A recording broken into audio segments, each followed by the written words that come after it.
Merci d'être resté avec nous en compagnie de Sylvie et de Richard que je salue pour cette prochaine demi-heure. Ça va bien? Ça va et vous? Ça va super. On commence avec vous, Richard. Oui. Donc, page santé, évidemment. Vous allez nous parler ce matin des personnes obèses particulièrement exposées avec cette crise sanitaire. Alors, pour certains d'entre elles, la chirurgie de l'estomac est la seule solution pour contrôler leur alimentation et perdre du poids durablement. Absolument, et vous avez raison de le rappeler, l'obésité est une maladie à part entière et les 8 millions de Français obèses, avec cette crise de la Covid, ont été directement exposés. Il faut savoir qu'une personne obèse, ça peut être jusqu'à 19 maladies associées en plus de l'obésité. La goutte, l'hypertension, le diabète, il y a un certain nombre de maladies et donc c'est vraiment des gens directement exposés, d'où un risque par rapport à cette crise sanitaire.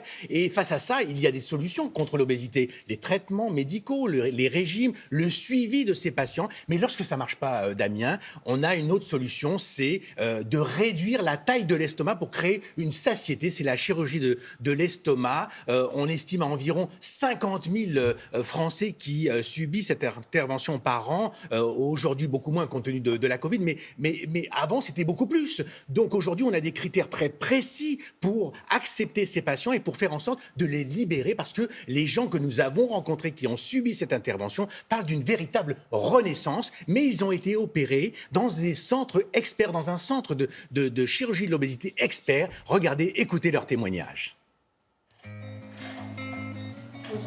Bonjour, ça va, merci, et vous? Dans 2 heures, Marie-Josée va subir une ablation d'une partie de son estomac pour lutter contre l'obésité dont elle souffre depuis des années, malgré des régimes inefficaces. Je fais 1m54 pour 106 kg. L'objectif en termes de perte de poids, pour moi, ce serait arriver à perdre 49 kg en 1 an et demi. Pour en finir avec sa maladie, car l'obésité est une maladie, son chirurgien va retirer plus de 2/3 de son estomac et limiter ainsi les prises alimentaires.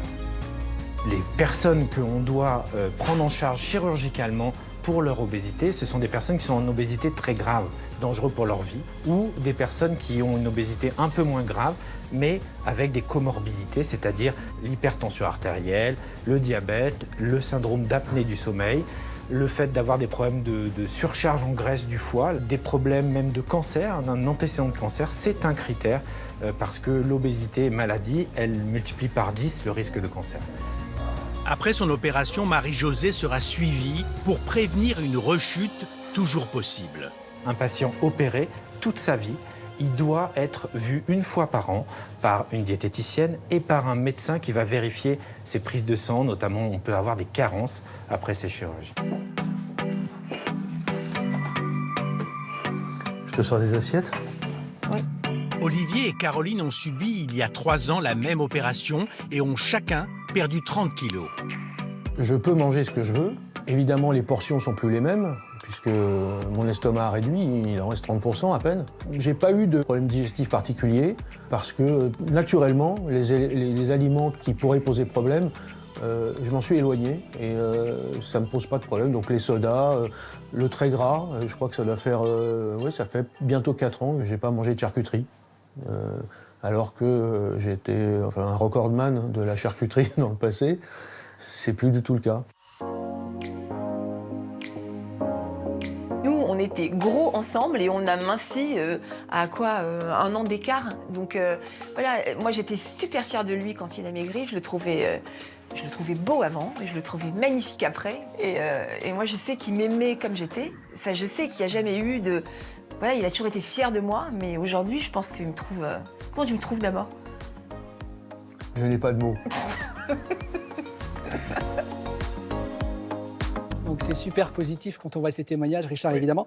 J'imagine qu'il y a des conditions à respecter pour bénéficier de cette chirurgie. Absolument, et de plus en plus. Vous savez qu'en France, il y a eu en 2010 un plan obésité. Aujourd'hui, ces centres se réunissent d'une certaine façon. Vous savez, c'est comme les maternités à une certaine époque. On réunissait les maternités pour pas qu'il y ait des situations à risque. Donc aujourd'hui, ce sont des centres experts, labellisés à la fois par le ministère de la Santé, mais aussi par la société savante. Donc d'une certaine façon, lorsqu'on va dans un endroit, il faut s'assurer que ce centre est expert, qu'il y a à la fois un traitement chirurgical, mais mais surtout, un suivi. Parce qu'effectivement, après la chirurgie, ces patients doivent être suivis. Et il faut savoir, bien évidemment, que cette discipline sera une discipline à vie, parce qu'on est obèse aussi dans la tête. Donc c'est important de le rappeler. Aujourd'hui, les choses changent, heureusement, en France.